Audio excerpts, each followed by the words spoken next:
Bonjour à tous. Bonjour à tous. Euh, c'est avec beaucoup de plaisir ce matin que je vais faire la présentation de Elena Mileva et Stéphane Adam. Quand on m'a demandé de présenter Hélène et Stéphane, ça a résonné très particulièrement en moi. Il faut savoir que Stéphane et Hélène, je les ai découverts avant tout en lisant. La première fois que j'ai découvert Stéphane et Hélène, c'est à la bibliothèque à l'Institut de psychologie à Paris. Puis j'avais sorti deux papiers. Un papier de 2004 d'Hélène dans Brain, qui s'intéressait à l'inhibition chez les personnes avec une maladie d'Alzheimer, et un papier de 2005 de Stéphane qui s'intéressait au processus automatique et contrôlé dans la maladie d'Alzheimer. Puis ces deux papiers, ils m'ont pas mal accompagné toute l'année. Euh, Ça m'a permis de commencer mes premiers travaux en master. Puis j'ai continué avec leurs travaux, faire des travaux un peu plus en intervention au niveau de ma thèse. C'est avec joie que je leur ai demandé, et en toute humilité, d'être rapporteur de ma thèse. Ils ont accepté. J'ai eu la chance de les avoir sur mon jury de thèse. Fait que ça résonne beaucoup aujourd'hui. On se retrouve 12 ans plus tard. Puis d'avoir la chance de les écouter, puis d'avoir la chance aussi de voir à quel point leur pensée a évolué avec leur connaissance. C'est les deux personnes qui ont une rigueur méthodologique incroyable, une connaissance des concepts en neuropsychologie qui est énorme, mais leur force, c'est d'être capable de l'appliquer dans l'environnement, dans la société. Puis ça, c'est un modèle qui est particulièrement important, d'être capable à la fois de comprendre les fondamentaux, mais pas de se limiter à ça, puis d'essayer en fait de les appliquer, nos connaissances, de les appliquer dans la société pour améliorer euh, la question du bien-être chez les personnes âgées. Alors, plus spécifiquement, Hélène Mieva, elle est professeure à l'Université de Bordeaux en psychogérontologie. Elle est responsable d'une unité INSERM, c'est l'Institut national de la recherche en santé en France. Et une des particularités, c'est qu'elle est à la fois, elle dirige une unité qui s'appelle Active en épidémiologie du vieillissement cognitif et fonctionnel et sur les stratégies innovantes d'accompagnement. Puis elle va nous présenter quelque chose de très particulier qui s'appelle cette initiative qu'elle porte, qui est le village Alzheimer en France. Stéphane Adam, il est professeur à l'Université de Liège. Il s'intéresse évidemment en fait à la psychologie du vieillissement, notamment toutes les questions sur l'agisme et les répercussions de l'agisme.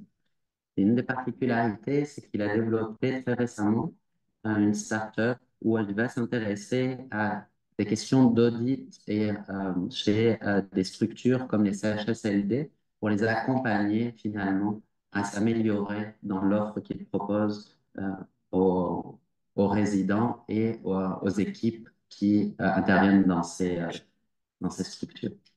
Alors, sans plus attendre, je vais leur laisser la parole. Un grand merci pour par acceptation de donner cette conférence aujourd'hui.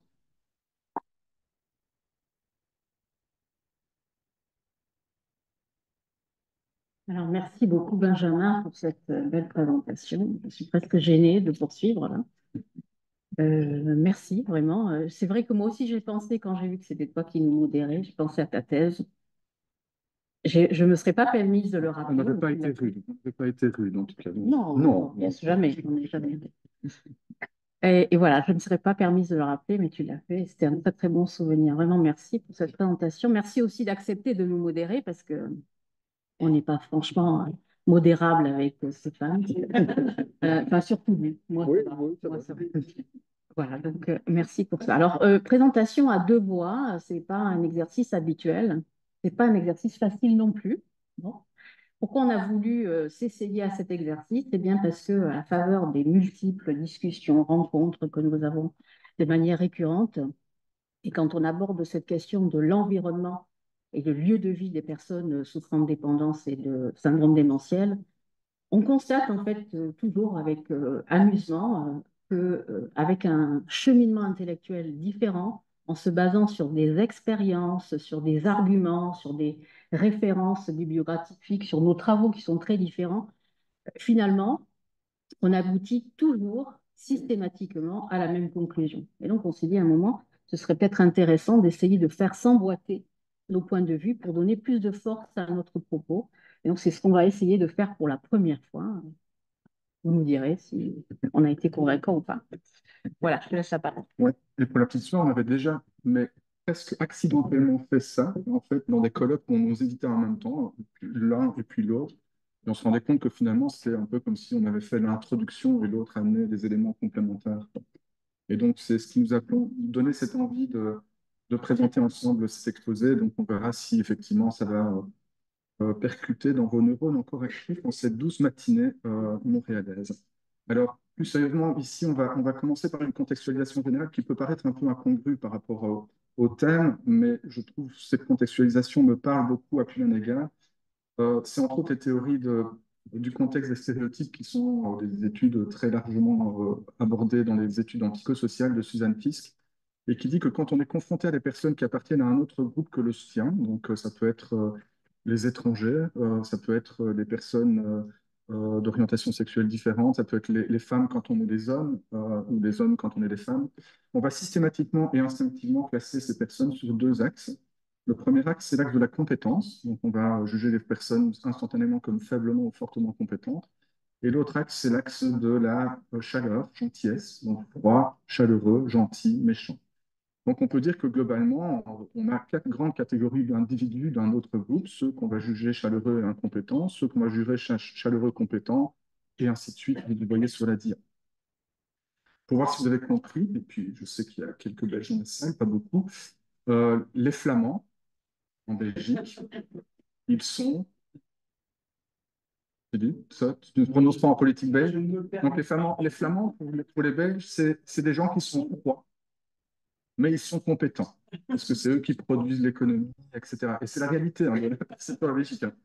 Les Wallons, dont je suis le digne représentant, bah, très compétents, vous le savez, mais qu'est-ce qu'il est gentil, quoi, d'accord? Et donc, vous avez ici un peu cristallisé l'enjeu politique et les prochaines élections en Belgique. D'ailleurs, dès qu'on rentre en Belgique, on va aller voter pour la petite histoire. Donc, maintenant, dans les études internationales, quand on fait le même exercice et qu'on regarde différentes catégories de population, où sont les vieux, les personnes âgées? Elles sont comme les Wallons. C'est des binômes gentils, mais ils ne sont pas très productifs et pas très compétents. Ce qui est intéressant, c'est qu'une fois qu'on a situé les personnes sur un de ces axes, on est en capacité de déterminer et prédire les émotions et les comportements que l'on va ressentir par rapport à ces personnes. Donc les comportements, les émotions, ça peut être de la compassion, de l'admiration, de l'envie, et les comportements, ça peut être de les négliger, les nier, comme ça peut être aussi de vouloir les aider, vouloir s'associer à elles ou de vouloir s'attaquer à ces personnes. Si on reprend les personnes âgées, elles sont donc dans le carcan supérieur gauche. L'émotion, c'est de la compassion, limite de la pitié.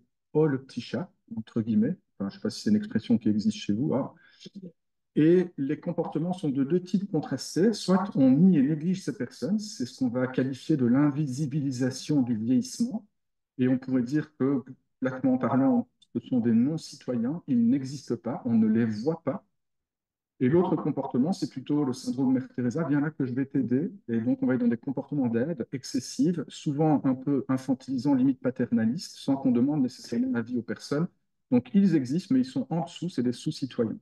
Et la question de se poser, est-ce que le système institutionnel tel qu'il existe actuellement, international, génère ce type de facteur d'invisibilisation ou de sous-citoyens par rapport à ces personnes, avec toutes les conséquences que ça peut avoir en termes de santé physique et mentale pour les usagers et même pour les autres éléments du système, les familles, les professionnels. Sachant que dans les institutions, le modèle s'est médicalisé, surtout depuis les années 70, hein, puisque pour des raisons d'économie, les personnes âgées occupaient des lits d'hôpitaux de longue durée. Ça coûtait très cher à la sécurité sociale et pour économiser, on a transféré ces lits d'hôpitaux vers les EHPAD en France, les maisons de repos en Belgique ou les CHSLD au Québec. Et c'est comme ça que c'est pour imposer aussi au secteur le modèle hôpital, en quelque sorte et que les maisons de repos se ressemblent avant tout à des lieux de soins comme un hôpital, où accessoirement les personnes âgées vivent. L'architecture des structures est sur un modèle hôpital avec des couloirs identiques souvent. Donc, je ne sais pas ce qu'il en est des CHSCD. Je peux parler pour les EHPAD en France ou ou les maisons de repos en Belgique, les professionnels sont en uniforme, souvent en uniforme blanc, soignant, quel que soit le corps de métier. Et à toute heure du jour, on mange, j'ai des activités de loisirs, les professionnels sont en uniforme médicalisé. Les objets de décoration, ben, les gens sont assez créatifs, hein. On a des lève-personnes un peu vintage, hein, donc c'est sympa.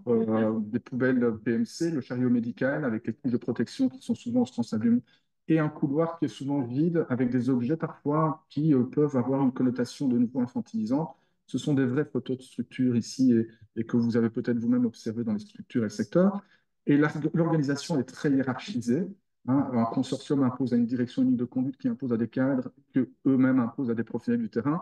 Et dans ce type de système, la possibilité que l'information reparte de la base, c'est-à-dire des professionnels du terrain ou des résidents, et remonte est, si pas difficile, voire impossible. Ce qu'on va voir dans le temps 2, c'est les conséquences de ce modèle médicalisé, et en reprenant finalement le schéma de tout à l'heure avec cette double attitude que l'on peut avoir par rapport au vieillissement, et en commençant par la question de non-citoyen ou d'invisibilisation.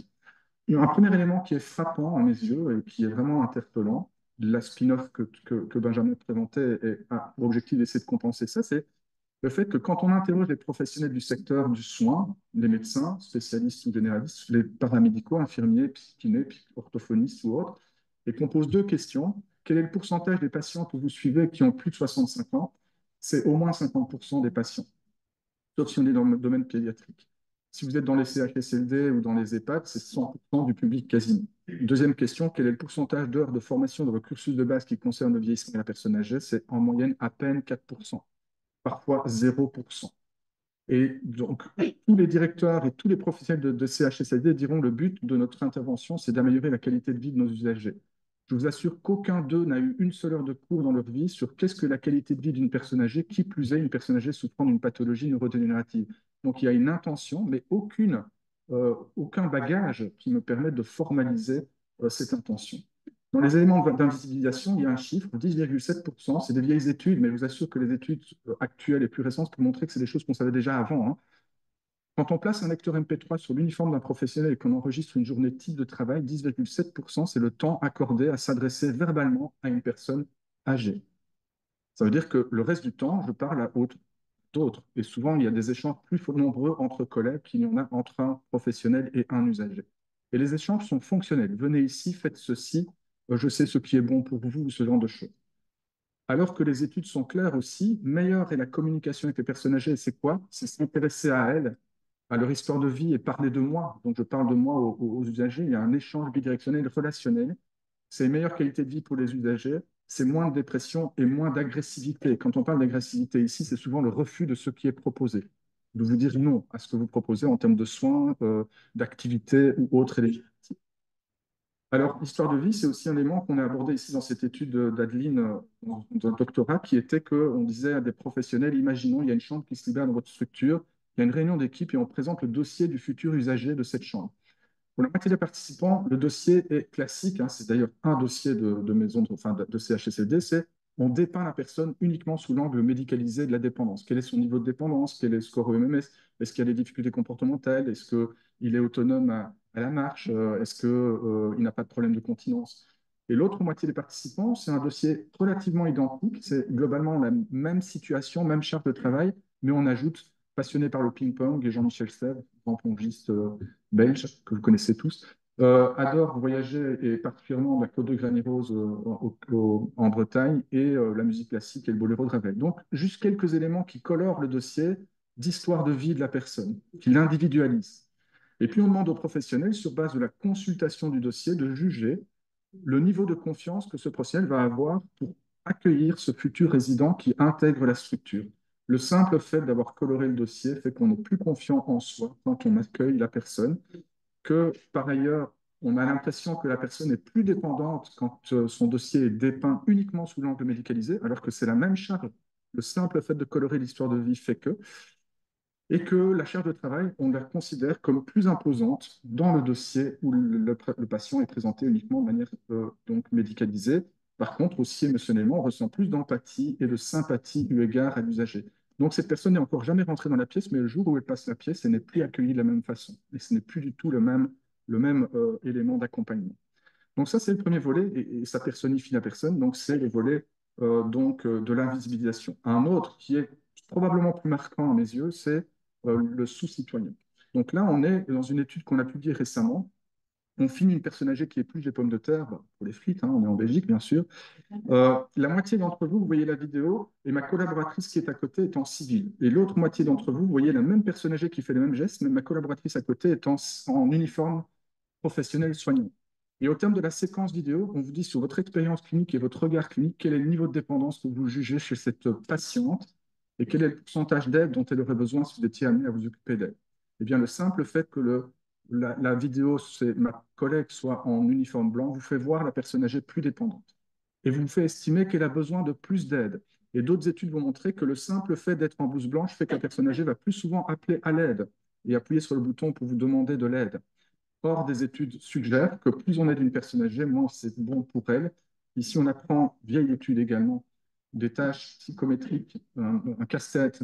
Les personnes s'entraînent 4 fois 20 minutes. La seule chose qui change, c'est les conditions d'entraînement. Pour un tiers des participants, ils s'entraînent seuls 4 fois 20 minutes. Dans l'autre cas, un membre du personnel est présent dans la pièce, mais avec pour seule et unique instruction que d'encourager verbalement la personne âgée. Et dans l'autre cas, c'est de donner un coup de pouce à la personne âgée, soit parce que la personne âgée sollicite de l'aide, ou soit spontanément parce que je trouve qu'elle rame un peu et qu'un petit coup de pouce serait opportun. Résultat, ceux qu'on entraîne seuls s'améliorent à peine, ceux qu'on a encouragés verbalement statistiquement sont meilleurs après entraînement qu'ils ne l'étaient avant, ceux qu'on a aidés se détériorent statistiquement, pas un petit peu, c'est énorme. Quand on interroge les participants après entraînement, ceux qu'on a aidés se sentent moins confiants en eux et trouvent la tâche plus difficile que ceux qu'on a encouragés. Et donc, plus on aide une personne âgée, finalement, plus on développe la dépendance, et vous voyez le cercle vicieux qui s'installe.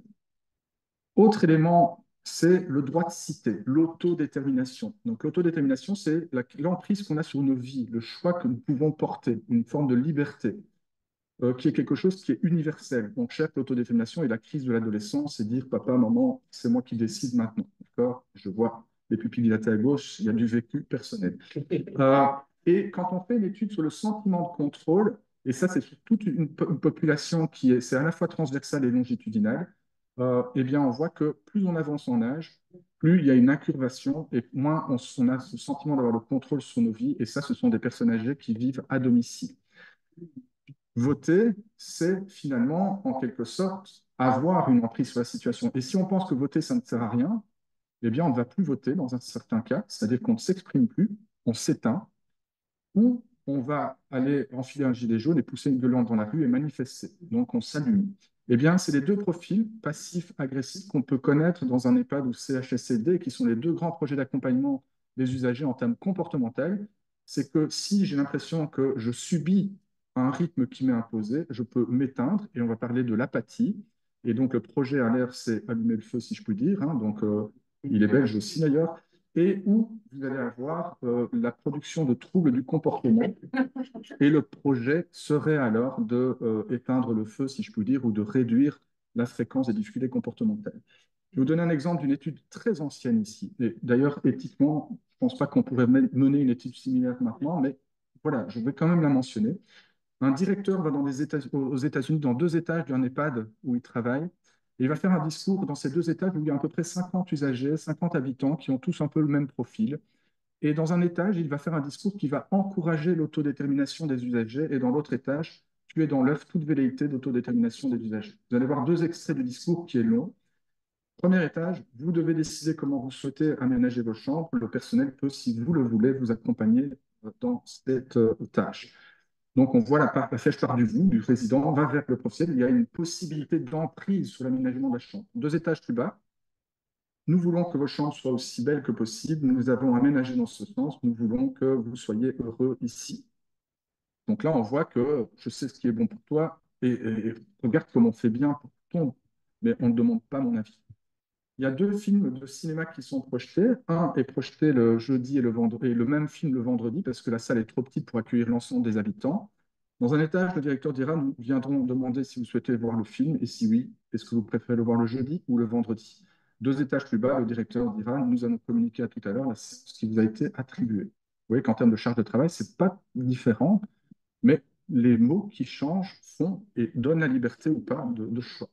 Plusieurs semaines après le discours, les résidents dans l'étage où on ne laisse pas le droit de citer participent moins aux activités qui sont proposées dans la structure. Ils s'éteignent, ils deviennent apathiques. il y a moins de gens qui vont voir le film quand on leur a imposé la séance. Il y a plus de gens qui vont, c'est très simple, hein, plus de gens, et surtout plus interpellant, il y a plus de mortalité, 2 fois plus dans l'étage, les gens s'éteignent factuellement. C'est des choses qu'on a pu observer aussi durant la crise Covid. On a tellement restreint les libertés des usagers que, bien sûr, ils n'ont pas moins été impactés par le Covid, mais ils ont aussi eu pas mal de syndromes de glissement et de décès qui étaient liés à l'isolement qui était imposé. Et donc, on voit ici certains éléments qui colorent l'accompagnement et qui ont des conséquences en termes de santé physique et mentale et qui amènent à s'interroger, tant trois, et c'est Dame Hélène qui va venir, la question de penser un modèle différent et de voir ce que peut être ce modèle. Et ça s'inscrit dans une littérature qu'on appelle le changement de culture dans le secteur institutionnel. Hélène. Alors, tu nous as convaincus, on avait des doutes jusque-là, mais là, tu nous as convaincus, il faut changer, il faut faire évoluer, il faut secouer le cocotier. Il y a pas beaucoup de cocotiers à Montréal, mais vous comprendrez l'expression. Il faut changer de modèle, il faut le faire évoluer, il faut aller vers autre chose. Oui, mais vers quoi? Alors, vous avez peut-être des idées, des opinions, mais on est des scientifiques, on est des chercheurs et on a besoin de plus que des opinions ou des idées, et on a besoin de faits. Et on aimerait vraiment que les décideurs, ça c'est un peu pieux, mais on aimerait bien que les décideurs, au niveau des pouvoirs publics, se basent sur des données objectives de la science pour pouvoir décider de ce que seront, de ce que deviendront ces établissements dans l'avenir. On est tous bien conscients des enjeux auxquels nous allons devoir faire face. Alors, si on regarde la littérature, en fait, la littérature, elle n'est pas très développée, hein. Ça, c'est une revue qu'on a publiée l'année dernière, où on essayait de répertorier toutes les études qui avaient tenté de mener des évaluations de modèles dits alternatifs aux institutions traditionnelles, comme les Green Care Farms, par exemple, dans le modèle anglo-saxon, hein, c'est l'établissement où on met l'accent sur l'environnement extérieur, la végétation, les animaux, etc. Ou bien les établissements dits de petite échelle, euh, qui permettent d'accueillir 15 à 20 personnes et qui essaient de retranscrire la vie domestique en quelque sorte. On a envie de dire, oui, ça, ce sont des modèles intéressants. En même temps, on a besoin aussi de savoir s'ils font mieux et comment et pourquoi que des établissements traditionnels. Et on sait bien que les décideurs, encore une fois, ils ne seront convaincus que lorsqu'on démontrera formellement la plus-value de ces modèles. Aujourd'hui, cette littérature, elle est vraiment beaucoup trop faible pour pouvoir affirmer cela. Alors, il y a un modèle qui est vraiment innovant, c'est le modèle village. Le modèle village qui est né il y a une quinzaine d'années en Hollande, le premier village Alzheimer. Vous avez forcément entendu parler. Quand il a vu le jour, il a été fortement médiatisé. Il y avait les pour, il y avait les contre. En tout cas, il détonnait vraiment par rapport à ce qui se fait habituellement. Alors, pour la petite histoire, ce village Alzheimer hollandais est né de l'initiative d'une directrice d'établissement qui dirigeait une institution voilà, classique et qui, le jour où son père a été diagnostiqué avec une maladie d'Alzheimer, que cette maladie a avancé et que la question s'est posée de savoir comment on allait faire pour le placer en institution et où on allait le placer, en fait, elle s'est dit, mais moi, je ne veux pas le placer, ni dans ma structure, ni dans n'importe quelle autre structure, parce que je sais qu'il ne sera pas heureux. Et donc, ça lui a posé un problème existentiel. Au fond, j'ai travaillé toute ma vie et j'ai fait ce que j'ai pu et aussi bien que j'ai pu pour diriger des structures d'hébergement. Et je me rends compte que quand ça me touche personnellement, je considère que ces structures ne sont pas adaptées. Donc, il faut vraiment changer le logiciel. Et c'est comme ça que petit à petit est venue cette idée de construire un établissement qui casse les codes complètement, qui ne ressemble pas à ces établissements que tu as montrés, où rien ne fait penser à un établissement médicalisé, même s'il l'est. Et donc, cette idée que finalement, le plus important en vieillissant, et même quand on a une démence, c'est de vivre une vie normale. C'est un peu ça le leitmotiv. Essayons d'avoir une vie aussi normale que possible, et en particulier une vie sociale aussi normale que possible. Alors, ce village en Hollande a ouvert il y a 15 ans. Depuis, il y a quelques autres répliques qui ont vu le jour, mais pas tant que ça. Et à mon avis, c'est parce qu'il n'y a justement jamais eu de recherche autour du village hollandais, hein. C'est un fait, ça peut paraître étonnant, mais il n'y a vraiment jamais eu de recherche.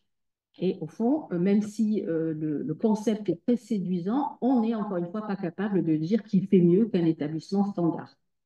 Parmi les répliques qui ont vu le jour, on a la chance en France d'avoir un village à Vraine. Et j'ai la chance en particulier d'être associée à ce projet qui a vu le jour en 2020. Enfin, il a ouvert ses portes en 2020. Évidemment, le projet a été maturé depuis plus longtemps. À Dax. Alors Dax, vous connaissez probablement pas. Dax, c'est une ville du sud-ouest, dans le département des Landes. Je n'ai pas le temps d'expliquer pourquoi ce village est à Dax, mais le cas échange, je pourrais vous expliquer. Et donc ce village, voilà, ressemble, je vais bien sûr donner quelques exemples, a été conçu comme un village tout près du centre-ville de Dax. Ça, c'est le centre-ville de Dax, c'est une petite ville là. Et donc le village est accessible facilement depuis le centre-ville avec une ligne de bus. Et puis construit comme un petit peu l'image qu'on a tous, l'image mentale qu'on a d'un village, avec des quartiers, avec une place centrale, avec des places à l'intérieur des quartiers. Et puis cette place centrale qui est vraiment le cœur, le poumon du village, où tout le monde se retrouve pour n'importe quelle raison. Et puis surtout parce qu'il y a des lieux de vie collectifs tout autour de la place comme une épicerie, la brasserie, le salon de coiffure, la médiathèque, etc. Alors, je vais le présenter rapidement, pour ne pas prendre trop de temps, mais quand même, si je ne le présente pas, vous aurez du mal à vous l'imaginer. Euh, si je reprends tout ce que tu mettais en exergue, il n'y a pas de visuel rappelant qu'on est dans une structure médicalisée, absolument rien. Quand on met le pied, d'ailleurs, c'est toujours la première chose que disent les visiteurs quand j'accompagne des personnes qui découvrent le village pour la première fois. C'est toujours les premières paroles, mais on n'a vraiment pas l'impression d'être dans un établissement pour personnes âgées dépendantes. Il n'y a rien, le bâti ne ressemble pas à un bâti médical. Les personnels n'arborent pas de blouse, y compris les médecins, n'ont jamais de blouse. On ne rencontre pas, moi ça fait plus de 4 ans, enfin 4 ans que j'y vais régulièrement, et je n'ai encore jamais vu de chariot de soins. Et pourtant, ils existent parce que les soins se font, mais les soins, le chariot de soins, on le sort quand on a besoin de faire un soin, et puis très vite, on le range. Donc, dans la maison, dans les couloirs, il n'y a jamais de matériel médical. Euh, c'est un lieu où il n'y a pas d'horaire dédié aux toilettes, il n'y a pas d'horaire dédié au repas, il n'y a pas d'horaire dédié au coucher, au lever, voilà, parce que on est comme à la maison, entre guillemets, et comme à la maison, on a ses propres horaires, et l'important, c'est de respecter ses propres horaires. Donc, chacun se lève à l'heure qu'il veut, déjeune à l'heure qu'il veut, petit déjeuner à l'heure qu'il veut, dîne, pardon, à l'heure qu'il veut, soupe à l'heure qu'il veut, etc. On essaie de vraiment, vraiment, hein, c'est pas un vœu pieux, tout est fait pour respecter au plus le rythme de vie et les habitudes de vie des personnes. Le bâti est très important, c'est beau. Alors, je ne vous apprends rien, mais vivre dans le beau, c'est important, y compris quand on a une démence. Et donc, le bâti est beau. Enfin, le parc, il y a un parc de 5 hectares, arboré, avec beaucoup de verdure, de fleurs, etc. Et les maisons sont des maisons traditionnelles des Landes, avec les poutres, avec la toiture, avec les arcades landaises, pour ceux qui connaissent. Il n'y a pas beaucoup qui connaissent cette architecture, mais tout est fait pour rappeler l'architecture locale. Donc, 4 quartiers, comme je le disais. Chaque quartier est composé d'une maisonnée où vivent 7 à 8 villageois. D'ailleurs, on ne parle pas de résidents, mais de villageois. Et tout est fait pour ressembler à un lieu de vie ordinaire. Voilà, vraiment, tout est fait pour ça. Le mobilier, c'est du mobilier que vous pourriez avoir chez vous. Et tout est fait également, et je termine sur cette dimension parce qu'elle est vraiment essentielle, tout est fait pour favoriser la vie sociale de la manière la plus naturelle possible. L'architecture joue un rôle important. Quand on se balade, quand on va d'un quartier à l'autre, d'une maison à l'autre, on va forcément traverser la place du quartier. Quand on change de quartier, on va traverser, on va prendre des allées où forcément on va croiser du monde. C'est une expression qu'utilisent beaucoup les villageois. Ils aiment bien se promener et croiser du monde. Et oui, on y croise des bénévoles, des professionnels, des aidants, des étudiants, des chercheurs, bien sûr, parce qu'on est sur site. Et voilà, et on y croise du monde et bien sûr des villageois. Et puis cette place où il y a toujours quelque chose qui se passe sur la place, il y a toujours une bonne raison de s'asseoir et de regarder les gens passer. Ou le week-end dernier, il y avait un vide-grenier, par exemple, où beaucoup de personnes de l'extérieur venaient tenir un stand pour vendre les babioles, des bibelots, des meubles, je ne sais pas quoi. Donc, il y avait beaucoup de vie le week-end dernier. Et ce sont vraiment des événements récurrents tout au long de l'année qui ont lieu dans le village. Les bénévoles jouent un rôle très, très important d'ailleurs dans cet aspect-là. Ce que je n'ai pas dit, c'est que ce village accueille 120 personnes, 120 villageois, accompagnés par 120 professionnels et une quarantaine de bénévoles, donc très impliqués dans cette vie sociale et dans l'animation du village. Alors, c'est un lieu d'innovation pour les raisons que je viens de dire. C'est aussi un lieu d'innovation parce qu'il a été conçu d'emblée comme un modèle expérimental. Et ça change tout. Ce n'est pas moi qui suis venue demander à la directrice de la structure de bien vouloir nous ouvrir les portes pour qu'on puisse y faire de la recherche. Si j'avais procédé comme ça n'aurait pas marché. J'ai trop d'expérience pour savoir que ça n'aurait capoté. C'est l'inverse qui s'est passé. C'est eux qui sont venus à nous, qui ont présenté ce projet bien avant que l'établissement ouvre et qui nous ont dit, voilà, on aimerait que ce soit un modèle euh, innovant, en ce sens aussi qu'il se met au service de la communauté. On a envie de l'expérimenter et on a envie que vous accompagniez ce projet au plan de la recherche. Et évidemment, j'ai trouvé l'idée excellente parce que ça venait du terrain, parce que vraiment, l'innovation venait du terrain. Et donc, il y a un centre, ce qu'on appelle un centre de ressources et de recherche au sein même du village, c'est-à-dire qu'on a notre propre local, et les chercheurs, comme je dis souvent, font partie d'immeubles. Voilà, on est là, on est présent, notre présence n'étonne personne, ni villageois, ni aidants, ni professionnels, on est là, on fait partie de la structure. Ce qui nous permet de mener une recherche vraiment en immersion.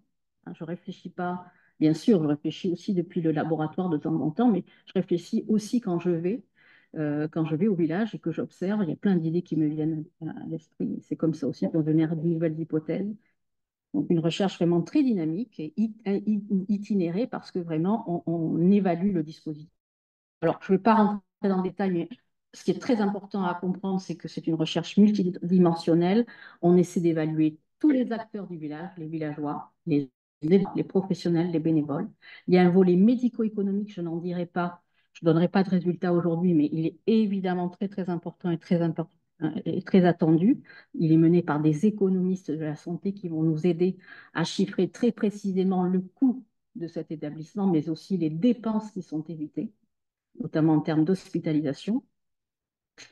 Et puis, il y a une enquête aussi en population générale. Alors, comme je savais que tu allais parler des représentations, parce que c'est quelque chose, évidemment, que tu te connais bien et qui t'intéresse beaucoup, je serais très, très surpris. Je ne sais pas ce qu'il en est des établissements au Québec, mais je serais très surpris si vous me disiez ici, on a une vision idyllique de ces établissements. Je ne crois pas. En tout cas, en France, ce n'est pas du tout le cas. Voilà les unes de presse, un peu au hasard, hein, que j'ai jetées sur la diapositive. Quand on regarde la presse en France autour des EHPAD, c'est ce type de nouvelles qu'on apprend, un scandale, polémique, maltraitance. Et même si ça paraît caricatural, la vertu de représenter en fait ce que tout un chacun a dans la tête lorsque il pense à une structure d'hébergement pour personnes âgées dépendantes. Est-ce que ce village pourrait contribuer, ou en tout cas ce modèle, hein, pourrait contribuer à changer ces représentations? Eh bien, la question, c'est oui, parce qu'on a mené cette recherche. On a fait une étude en population générale où on demandait aux personnes, on a soumis des personnes sélectionnées complètement au hasard en population générale, on leur a administré des questionnaires sur les émotions et les attitudes vis-à-vis des personnes qui souffrent de la maladie d'Alzheimer. On a fait cette enquête avant ouverture du village dans le département des Landes. Après ouverture du village, on a fait strictement la même chose dans un autre département où il n'y avait pas de village Alzheimer ou équivalent. Et ce qu'on voit, c'est qu'il y a une évolution positive des représentations dans le département des Landes avec une vision moins négative. Alors, pas une vision positive, hein, évidemment, de la maladie d'Alzheimer, mais en tout cas moins négative. Alors que bien sûr, il n'y a pas eu de changement dans le département contrôle. Donc oui, modestement, mais probablement ce type de concept véhicule une image un petit peu différente à la fois de ces établissements et des personnes qui vivent dans ces établissements. Alors c'est une étude qui est en cours. C'est un suivi prospectif, on évalue toutes les personnes tous les 6 mois. Voilà, et c'est une cohorte ouverte, ça veut dire que les personnes qui entrent dans le village, par exemple, le mois dernier, sont invitées encore à participer à la recherche. Donc c'est vraiment c'est pour ça qu'on n'a pas exactement les mêmes chiffres euh, dans les différents temps de visite.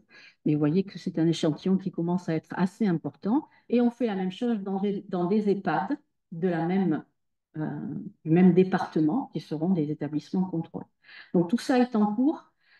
Je ne vais donc pas pouvoir présenter de résultats définitifs de comparaison village versus EHPAD, mais quand même, on a quelques données dans la littérature et on sait, malheureusement, et c'est la littérature internationale, hein, ce n'est pas évidemment pas un problème franco-français, on sait que l'entrée en institution, bah, pour un certain nombre de raisons que tu évoquais, Stéphane, s'accompagne d'une dégradation de l'état de santé des personnes démentes, avec notamment une accélération du déclin cognitif, une accélération du déclin fonctionnel, une hausse de la mortalité dans les 6 mois qui suivent l'entrée en institution. On sait aussi que pour les aidants, c'est pas, ça ne marque pas un soulagement. On pourrait imaginer que le fardeau de l'aidant diminue. En fait, pas. Il change, il évolue. Il est moins important d'un côté parce que il n'a pas la charge d'effectuer les tâches quotidiennes qu'il avait l'habitude de faire. Pour autant, ce fardeau se transforme avec un sentiment de culpabilité en particulier, et puis des préoccupations récurrentes. Est-ce que mon proche va bien? Est-ce qu'il a mangé? Est-ce qu'il a bien dormi? Est-ce qu'on est gentil avec lui, etc. Donc, au fond, le fardeau ne diminue pas. Et puis, concernant les professionnels, tu en diras un mot également tout à l'heure, on sait aussi qu'on est confronté à des problématiques d'épuisement au travail, avec des taux très importants et plus importants que dans les autres établissements médicalisés, avec des problématiques de turnover et d'anxiété au travail très importants. Donc, est-ce que c'est ce qu'on va observer dans le village? Encore une fois, ce ne sont pas des résultats définitifs, mais on a suffisamment de données pour commencer à regarder ce qui se passe. Et en fait, on n'observe pas du tout ce que rapporte la littérature. Voici quelques résultats concernant le déclin cognitif avec deux mesures que nous recueillons tous les 6 mois, le test de MMS et la CIB, c'est-à-dire Impairment Battery. Euh, je vous laisse regarder les moyennes, je ne vais pas les commenter, mais vous voyez que sur le MMS, on ne perd quasiment pas de points les 6, voire les 12 premiers mois. Hein, donc, il n'y a pas ce déclin accéléré dont je parlais et que rapporte la littérature. C'est la même chose sur la cible. Il n'y a pas de déclin la première année. Il n'y a pas d'effet catastrophe, d'effet rupture au plan cognitif qui explique un déclin cognitif. Le déclin va s'amorcer un petit peu plus tard et de manière très progressive. Donc, premier résultat intéressant. Sur les troubles du comportement, tu disais, ben oui, c'est pas le projet de certains établissements, c'est de prendre un comportement. Ben, ce serait encore mieux de les prévenir, hein, de faire en sorte qu'il n'y en ait pas. Alors, qu'est-ce qui se passe? Eh bien, à l'échelle de la NPI, pas d'augmentation des troubles du comportement après l'entrée dans le village, mais plutôt une diminution des troubles du comportement. Sur des mesures de santé mentale, qualité de vie, l'échelle de Cornell pour les symptômes anxieux-dépressifs, pas d'augmentation des symptômes anxieux-dépressifs chez les villageois au cours du temps. Et sur l'échelle de la qualité de vie, 33, 34, 34, 33, 34, pas d'évolution, pas de dégradation de la qualité de vie des villageois. Alors, ce sont des modèles linéaires mixtes conjoints parce qu'ils modélisent non seulement l'évolution des scores, mais aussi le risque de décès, donc on prend en compte ce biais-là. Et les proches, qu'en est-il de leur santé mentale notamment et de leur qualité de vie? Je ne vais pas tout détailler non plus pour ne pas prendre trop de temps, mais vous voyez que sur l'échelle de la CESD, symptomatologie dépressive, pas d'augmentation des symptômes dépressifs chez les aidants. Sur l'échelle de STAI, d'anxiété, pas d'augmentation de l'anxiété chez les aidants au cours du temps, jusqu'à 24 mois. Pas de diminution du sentiment de soutien social perçu et pas de diminution de la qualité de vie avec la WUCOL. Hein, c'est parfaitement stable de l'entrée jusqu'à 24 mois après. Et un résultat extrêmement intéressant. Quand on parle de fardeau, on pense bien sûr à l'échelle de Zeit, hein, la mesure consacrée, entre guillemets.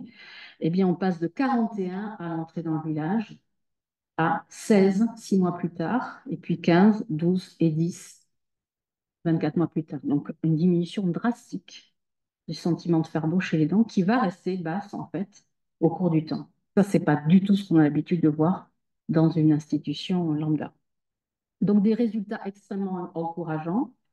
pas encore des résultats définitifs encore une fois, mais encourageant parce que on va pouvoir objectiver l'impact véritablement avec ce type de mesures au plan social, sociétal, avec l'article est déjà publié, avec une évolution positive, faiblement positive, mais positive des représentations de la maladie d'Alzheimer. Au plan clinique, on a quand même un effet sur la trajectoire de maladie. C'est quand même extraordinaire de montrer que l'environnement a un tel impact, une telle influence qu'il est capable de venir modifier la trajectoire de maladie. Et ça, ce sont les représentations chez les villageois, ce sont les paroles des villageois quand on les interroge et qu'on leur demande les trois mots qui vous viennent à l'esprit lorsque si vous deviez qualifier le village, voilà ce qu'ils disent. Donc c'est leur ressenti, complètement conforme avec nos mesures plus, on va dire, objectives. Et puis un impact sur les aidants, comme je le disais, avec une absence de dégradation des mesures de santé mentale et surtout une diminution du fardeau. Et ça, c'est les paroles des aidants qui, au cours du temps, continuent d'être plutôt très positive avec cette notion de bienveillance, de sécurité, d'accompagnement qui est au cœur de leur perception du village et de la vie de leurs proches dans le village. Voilà, il y a encore beaucoup, beaucoup de choses à faire et ça, c'est un projet que va présenter Stéphane et qui est Mais il y a plusieurs projets. Rapidement, il y en a un qui aborde la question de l'empathie et de la relation entre les professionnels et les usagers. Donc ça, c'est un projet qui va s'initier prochainement avec un PhD de Belgique en collaboration avec Hélène. Et Hélène évoquait aussi la question de la détresse chez les professionnels. Il y a une étude qu'on fait souvent quand on va dans les formations, dans les structures, c'est qu'on dit, imaginons que votre père quitte votre domicile et vive là, enfin chez vous, vienne vivre chez vous, ou vous vivez dans une structure X. Quelles seraient les caractéristiques de la structure qui vous donneraient plutôt envie qu'il aille vivre là plutôt qu'ailleurs, quoi. Donc, en gros, les gens vont dire, bah, j'aimerais qu'il se sente reconnu, qu'on le connaisse, qu'il se sente libre, qu'il ait des choix. Et la deuxième question, souvent, il verbalise des choses qui n'ont rien à voir avec le médical, en fait, hein. Donc, le soin et l'hygiène, la sécurité vient, mais pas en queue de peloton. Et après, la question subsidiaire, c'est est-ce que ça correspond à l'endroit dans lequel vous travaillez? Et l'écart est très important. Et après, on voit que c'est effectivement lié au sentiment de satisfaction professionnelle et au fait de projeter une durée de vie en emploi qui va être courte dans cette entreprise-là, quoi. Et partant de cette idée, on s'est aussi posé la question de l'environnement. Et donc, on est en train ici de photographier, donc faire des photos, mais aussi des captations 360 degrés. Vous le voyez ici en dessous dans une maison d'une vraie personne âgée, mais ce sera dans les EHPAD. Avec une caméra à 360 degrés, on est capable de vous projeter, de vous faire voir le lieu.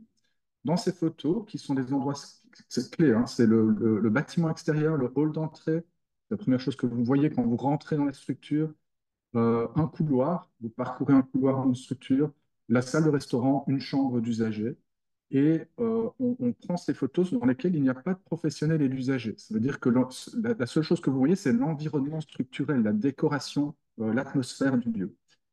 Et on va prendre des juges externes. Il y a déjà des données préliminaires. Je vais vous présenter les données préliminaires en disant chaque photo de juger, est-ce que vous trouvez l'atmosphère de cet endroit comme plutôt ressemblant à un hôpital ou plutôt ressemblant à une maison? Et vous déplacez un curseur, on obtient un score qui va de 0 à 100. Mais aussi, est-ce que l'endroit est plutôt froid ou chaleureux? Et puis, on peut encore faire plein de déclinaisons de questions aussi, mais on va se limiter à ces deux-là pour illustrer. Après, on prend ces photos et je vous les soumets à vous. Et on vous dit, imaginons que votre père, votre mère soit contraint de quitter son domicile pour vivre là, et cela étant dépeint uniquement sur cette photo ou par l'immersion que vous allez avoir en réalité virtuelle, et vous pouvez tourner la tête et voir l'endroit comme si vous y étiez. Quel niveau de qualité de vie estimez-vous que votre proche aurait en vivant là, et quelle culpabilité ressentez-vous? Et vous voyez qu'effectivement, la culpabilité ressentie est importante et le niveau de qualité de vie est faible. C'est un peu finalement concordant avec des données que Hélène présentait sur les conséquences d'une artificialisation au niveau des proches. Sauf que statistiquement, dans ces données préliminaires qui sont quand même déjà sur 60 personnes, plus les photos étaient jugées comme ça ressemble à un hôpital, plus les gens projettent une faible qualité de vie et plus ils ressentent une culpabilité importante. Ça veut dire que l'atmosphère n'est pas juste un détail, c'est quelque chose qui compte et qui est important. Pour la petite histoire aussi, on va dans ces photos intégrer par infographie une personne âgée qui sera tout le temps la même et on va vous demander aussi de juger du niveau de dépendance, par exemple, de cette personne. avec l'hypothèse que plus vous avez l'environnement est médicalisé, plus on va percevoir cette personne comme dépendante possiblement. Et il y a le même exercice avec des vraies personnes âgées en disant, imaginons que pour des raisons de santé, vous soyez contraint de quitter votre domicile pour vivre là. De nouveau, un là dépeint uniquement son environnement, même chose. Quelle qualité de vie estimez-vous que vous auriez là? Auriez-vous envie de vivre là? Et vous voyez que c'est au non surtout pas et que c'est effectivement corrélé avec le jugement préalable de atmosphère comme à la maison ou comme à l'hôpital et qui montre que réfléchir aux dimensions de l'environnement, et c'est quelque chose pour avoir été au village landais qui est, je trouve en tout cas, extrêmement bien formalisé et pensé, c'est une question de santé publique à part entière de façon globale. Voilà, on arrive à la conclusion, hein, où est le but dans tout ça, comme dirait l'autre. Et donc, Hélène, merci. Oui, alors 30 secondes pour conclure, en fait, pour insister sur l'importance maintenant de mutualiser nos expériences. Alors voilà, ça c'est le. Il y a quelques villages Alzheimer dans le monde, il y en a une dizaine bon, au maximum. C'est vraiment pas beaucoup. Mais je pense qu'il faut quand même chercher à capitaliser autour de ces établissements. Ça, c'est le village italien qui a ouvert à peu près au même moment que le village landais, il Passato Ritrovato. Voilà, c'est un village qui est différent, en fait, très proche sur la philosophie, le concept, et très différent, en fait. C'est un village urbain. Et puis, c'est un village italien et on le sent quand on y va. La dame, par exemple, elle nous a accompagnés pendant la visite, elle a commenté tout ce qu'elle a pu, c'était très drôle. Mais et dans les échanges avec les villageois, je retrouvais vraiment les relations, les interactions que j'avais l'habitude d'avoir dans le village landais. Dans une autre langue, avec d'autres intonations, une autre prosodie, mais c'était à la fois très proche et très différent. Et ça, je le trouvais vraiment intéressant. Ça, c'est le village, vous voyez, ça, on n'est pas en Italie là, hein. On est d'accord? On le sent tout de suite, et pas dans les Landes non plus. C'est le village Alzheimer norvégien. Idem, même philosophie, mais très différent, parce qu'adapté à l'environnement, à la culture locale. Ça, c'est intéressant. Et donc, je pense que l'heure est venue à la mutualisation des expériences. On a parlé beaucoup de recherche interventionnelle ces 3 jours. J'ai entendu des choses super intéressantes. J'ai moi-même fait de la recherche interventionnelle. Je sais que c'est dur, que c'est long, que c'est laborieux, compliqué. Mais c'est possible. En revanche, ce type de recherche, pas possible de se dire, ah, j'ai en tête un super établissement, on va le construire, on va le tester, s'il est bien, on le garde, et s'il n'est pas bien, on le détruit et on construit un autre. Évidemment, ça, c'est pas possible.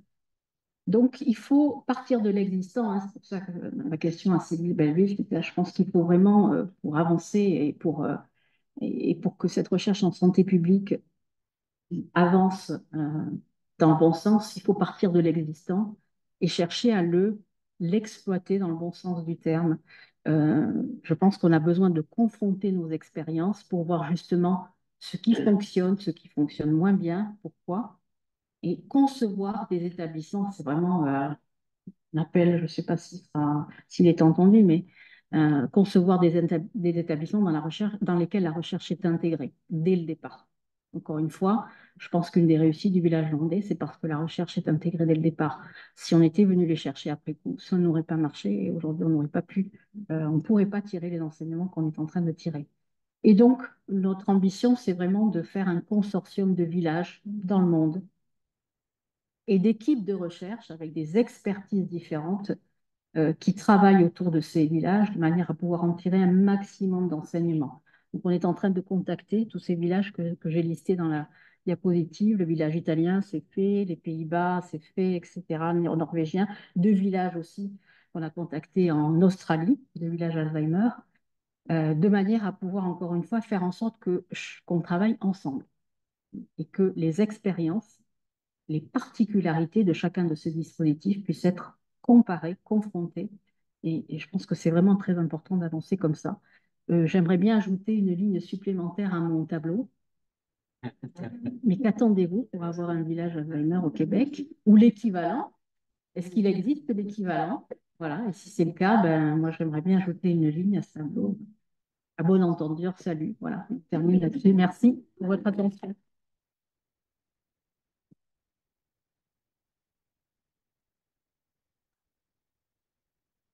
Oui.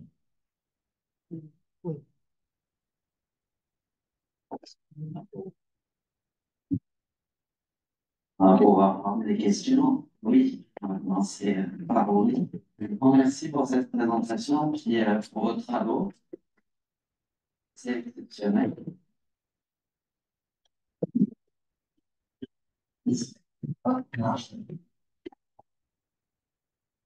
Merci pour cette présentation et ce modèle vraiment exemplaire. C'est vraiment super. Je pense un peu au futur et à la possible implémentation à plus grande échelle de ce genre de village au sein même d'un même pays. Est-ce que vous travaillez avec des urbanistes, je ne sais pas, des politiciens, des élus locaux, les villes, etc., pour voir à quel point ce serait réaliste? Alors, oui, bien sûr. Le village landais Alzheimer a été conçu avec tous les acteurs que vous citez, hein, que tu cites, pardon. Évidemment, hein, moi, c'est pas moi qui l'ai construit, on est d'accord, hein, moi je ne fais rien que évaluer les choses, mais le mérite ne me revient pas, mais c'est bien des architectes, des urbanistes, des élus locaux. D'ailleurs, c'est un député qui est à l'origine, un député du département des Landes, hein, et sa volonté farouche d'implémenter ce village qui est à l'origine du projet. Donc bien sûr, ça part du terrain en fait, hein, des professionnels du terrain. Et on travaille, pour répondre aussi à ta question sur l'application à l'échelle du pays, de la France en l'occurrence, on travaille sur d'autres projets de village en France, notamment en Champagne par exemple, où ils ont aussi envie d'intégrer la recherche. Donc je participe au conseil scientifique de ce village, de ce futur village. Il y a aussi un projet qui est sérieux. Je ne sais pas s'il ira jusqu'au bout, mais en tout cas, il y a une volonté locale politique en Martinique, village Alzheimer. Donc, il y a quelques projets comme ça qui voient le jour. Évidemment, ces résultats sont attendus, et en particulier la partie médico-économique que je n'ai pas encore, mais qu'on aura d'ici la fin de l'année. On a déjà la partie coût. On a travaillé déjà sur cette partie-là. On sait combien ça coûte, mais ça ne suffit pas. Il faut aussi savoir ce qu'on évite comme dépenses. Et manifestement, on évite beaucoup d'hospitalisations. Et donc, il faut les chiffrer, il faut accéder aux données de l'assurance maladie. Ça prend beaucoup de temps, c'est difficile de traiter ces données. Mais ces résultats vont être, je pense, déterminants pour la suite, pour, euh, pour répondre à la question, est-ce que c'est réaliste ou est-ce que c'est juste un village modèle qui restera un village modèle? J'espère que non, mais en tout cas, on a besoin de ces données pour aller plus loin. Peut-être pour la Belgique, il n'y en a pas, mais on est en contact aussi avec des politiques et il y a une vraie volonté de transformation. Ça reste encore de l'ordre du discours, mais il y a une vraie sensibilité par rapport à ça. Il y a deux moteurs principaux à cette idée d'un changement. On ne sera pas sur un village comme celui proposé par Hélène, parce que les considérations géographiques chez nous et l'urbanisme, la Belgique est petite, donc on a moins d'espace. Mais ça peut être de penser aussi des immeubles, mais comme avec des appartements qui sont, enfin voilà, c'est de réfléchir à quelque chose et avec aussi la même articulation de lieux communs, mais peut-être pas sous un mode village avec une étendue et un terrain grand.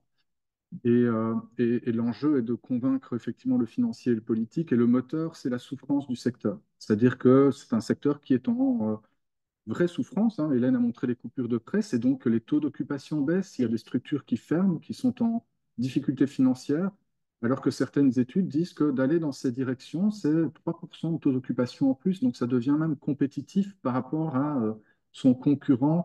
Et c'est un peu dommage que ça puisse être un moteur au changement, mais ça aussi participe à essayer d'impulser le changement. Alors saisissons-nous de cette opportunité-là, quoi, clairement, quoi. J'ai une question à faire. La question est à rapport des poches.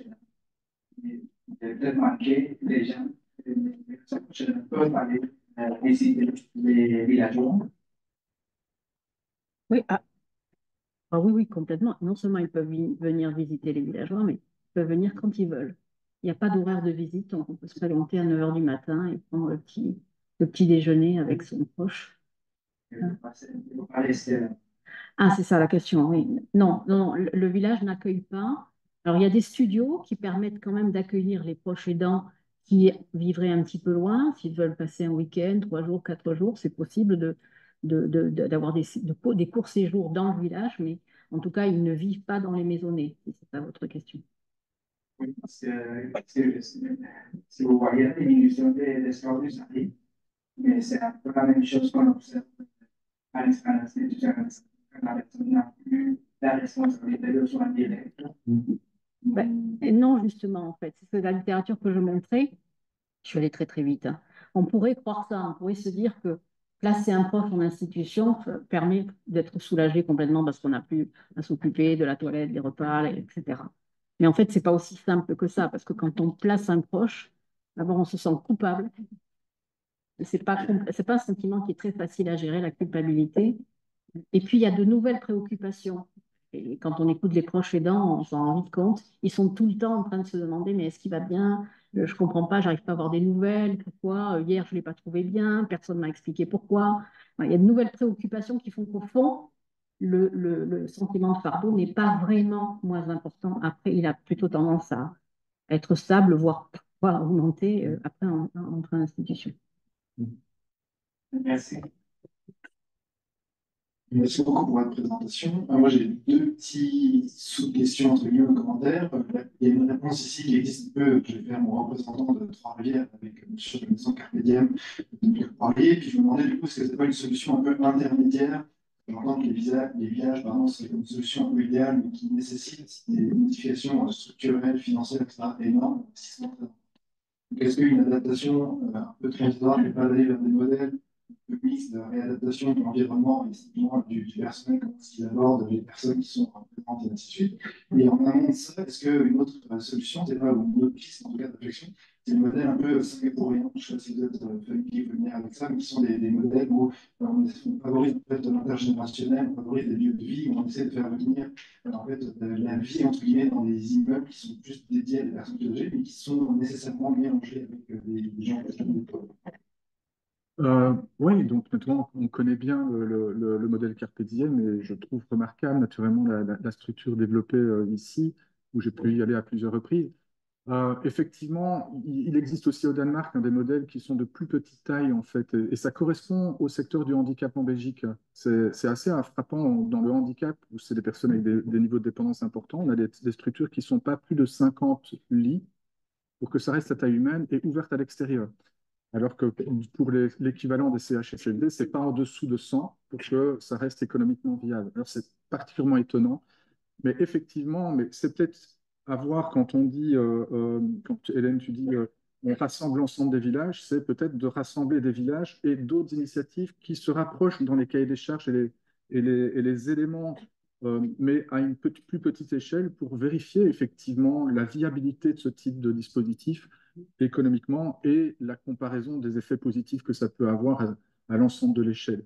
Et je pense que c'est des initiatives qui sont, me semble-t-il, également réalistes et porteuses, mais à voir avec, je dis ça sans avoir cette évaluation socio-économique derrière, mais enfin, Carpe Diem existe déjà depuis de nombreuses années et ça semble, mais peut-être alors il faut voir la rémunération, parce que c'est à quelle rémunération des professionnels, enfin c'est complexe, hein, c'est vraiment quelque chose de complexe.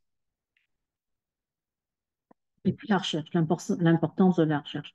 Moi, je pense évidemment pas qu'il y a une solution unique, il faut copier-coller partout. Alors là, c'est à l'opposé de ce que je pense. Oui. Il y Ça a ne doit pas des être une solutions. McDonaldisation des villages. Absolument, En fait, hein. surtout pas. Surtout pas. Il faut des solutions. Il faut diversifier les solutions, mais il faut les évaluer surtout. Voilà. Merci Hélène, c'est pas votre exposé remarquable et plein d'espoir. Moi j'avais une question sur les personnels. J'avais des personnes sur des personnels plus importants que sur des structures habituelles. Est-ce que c'est des personnels du secteur public? Est-ce que c'est des personnels qui viennent priver des bureaux, par exemple, pour les personnels soignants? Par exemple, je comprends un petit peu plus. Ouais. J'ai plus les infos, Oui, mais oui. Ouais. Alors, le ratio résident-soignant, ou professionnel plutôt, c'est 1 pour 1. Donc, c'est plus important. C'est pas beaucoup plus important hein, qu'en établissement lambda, mais c'est plus important. C'est un ratio favorable. Ce sont des personnels salariés, y compris les médecins. Ça, je pense que c'est important. Je ne l'ai pas dit, je n'ai pas eu le temps de rentrer dans les détails, mais les médecins ne sont pas des médecins coordonnateurs ou traitants extérieurs. Ce sont des médecins salariés qui couvrent 6 jours de la semaine sur 7. Donc, il y a vraiment une présence médicale Ça qui, je trouve, très intéressant. J'ai l'impression que c'est pas du tout médicalisé. En réalité, ça l'est vraiment. Il y a une présence soignante importante. Euh, donc voilà, donc ce sont des personnels publics parce que, voilà, pour la petite histoire, le département des Landes, pour des raisons euh, de politique sociale vraiment historiques, n'a que des établissements publics. Il n'y a pas d'établissement, il n'y a pas d'EHPAD privé dans les Landes. J'ai deux petites questions. Une qui touche le personnel. Qu'en est-il de l'acceptabilité du personnel? Parce que on l'a vu avec Stéphane, le personnel est peu formé et dans le vieillissement, vous formez à la gestion du risque. Donc, on aseptise tous les milieux pour que la personne âgée ne se blesse pas. Et qu'en est-il, donc, j'ai eu la chance de visiter ce village-là. Je me souviens que c'était une grosse question. J'ai visité avec des médecins. Et c'était vraiment difficile à accepter pour eux. Donc, je voulais savoir si vous avez des retours dessus. Une tendance, on n'a pas encore toutes les données, mais quand on fait l'analyse des photos, il y a aussi une étude, on a oublié de le dire, qui portera sur les professionnels en disant auriez-vous envie d'aller travailler là? D'accord? Et dans une autre étude qui est en cours sur plutôt des projets qui sont présentés, les projets plus comme à la maison sont plus attractifs même professionnellement, et sachant que c'est un point de souffrance du secteur recruté. Néanmoins, j'ai une observation, ce n'est pas une étude. Il y a eu un équivalent de Carpe Diem qui s'est implémenté en France, c'est à Crolles, près de Grenoble. Et Nicole Parier est venue en France pour dire, voilà, nouveau village, enfin, c'est deux maisons en fait, hein, et pour sensibiliser les professionnels à dire, ça va exister, si ça vous intéresse, venez. Il y a eu des centaines, voire des milliers de CV qui ont été reçus par les organisateurs. Ils ont pu faire leur marché et ils ont engagé des gens. Et j'ai été invité à donner une conférence, c'était 3 ans après l'ouverture de il restait 2 ou 3 professionnels qui avaient été engagés au moment initial et qui étaient encore présents 3 ans après. Ça veut dire que c'est ça qu'ils voulaient, mais ils ont tellement été formés à avoir des contraintes, à respecter les procédures, qu'ils se sentaient complètement démunis et donc en souffrance à intégrer, ce qui interroge de nouveau, pour revenir sur un élément, l'importance de la formation continue des cadres et professionnels dans ce type de dispositif, quoi.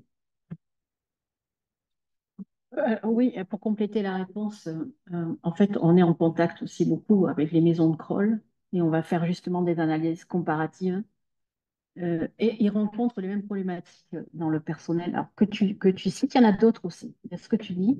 Il y a aussi les professionnels qui viennent dans ce village ou dans les maisons de Kroll avec l'illusion que tout est non médicamenteux. Ah oui, l'idéalisme. Voilà, voilà. Et donc, quand ils se confrontent à la maladie, ben non, c'est une maladie quand même, avec une démence qui évolue, etc. Et puis des comorbidités, surtout lourdes, qui évoluent aussi, des problématiques de fin de vie. C'est pas que du non-médicamenteux. Et donc, il y a aussi ces professionnels qui disent, ah ben non, moi, je pensais que j'allais complètement quitter le soin pour venir dans un village un peu de rêve, et voilà, et qui en partent pour ces raisons-là. Et ils ont eu ce problème aussi au Grand Croix. Ce qui tombe de plus en plus dans des secteurs où les situations peuvent être parfois difficiles. Je prends l'exemple de l'oncopédiatrie, le cancer chez l'enfant. Il y a des psys qui sont engagés pas pour les enfants ou les parents, mais pour les professionnels qui eux-mêmes encaissent des deuils, en fait. Et donc, ça amène à se dire qu'il doit y avoir probablement des réflexions sur des fonctions qui sont des fonctions d'accompagnement et de réflexion, entre autres, même pour le village. Je sais. Ça va être une courte question et félicitations pour ce projet avec des assises scientifiques et peut-être presque philosophiques qui me rejoignent beaucoup. J'ai deux petites questions. La première, et si je comprends bien, les personnes arrivent dans le village à tout moment dans l'évolution de la maladie et restent, elles peuvent rester jusqu'à la fin de la vie. Et deuxième point, vous avez parlé des bénévoles et vous dites qu'il y en a beaucoup. Il y a un point très important. Ça, c'est un autre point qui m'intéresse beaucoup, le bénévolat auprès des personnes avec Alzheimer. Donc, je veux savoir quel est le ratio à peu près des bénévoles, par personne que vous avez et comment faites-vous pour recruter ces bénévoles-là? Et qu'est-ce qu'il y en a de la formation? Parce que c'était un autre. Oui, à peu près, oui. Alors oui, nous aussi, on a été interpellés par ces bénévoles qui affluaient. C'est pas très fréquent, quand même, là aussi, hein. C'est un résultat en soi, quelque part. Ça veut dire aussi que le village est attractif pour des personnes lambda qui ont envie de donner du temps aux autres. C'est un projet qui est attractif aussi. Et donc, c'est pour ça qu'on a aussi intégré, c'est pas le plus important dans cette recherche, mais on a aussi intégré une recherche sur les bénévoles. On les suit aussi pour essayer de voir qu'est-ce qu'ils y trouvent, pourquoi ils sont là, etc. Il y a une quarantaine de bénévoles aujourd'hui. Alors, ils ne viennent pas tous les jours, hein. Ils viennent, voilà, ça peut être une fois, 2 fois par semaine, pour 120 personnes. Voilà, pour 120 personnes. Et les bénévoles, vraiment, jouent un rôle important. Ce sont les bénévoles qui tiennent la brasserie, enfin, qui tiennent, pas les cuisines, évidemment, les cuisines, ce sont des professionnels, mais qui servent le café, par exemple, qui tiennent l'épicerie, qui accompagnent les villageois, qui participent aux activités de loisirs, etc. Et vraiment, ils apportent beaucoup de vie au village. Donc, c'est un élément important. Comment on les recrute? Ce n'est pas moi qui les recrute, bien sûr. Il y a une chargée, la responsable de l'animation du village et aussi responsable du recrutement et de la formation des bénévoles. Donc, ils font là, eux aussi font partie intégrante du projet. Merci beaucoup. Merci, on va les remercier.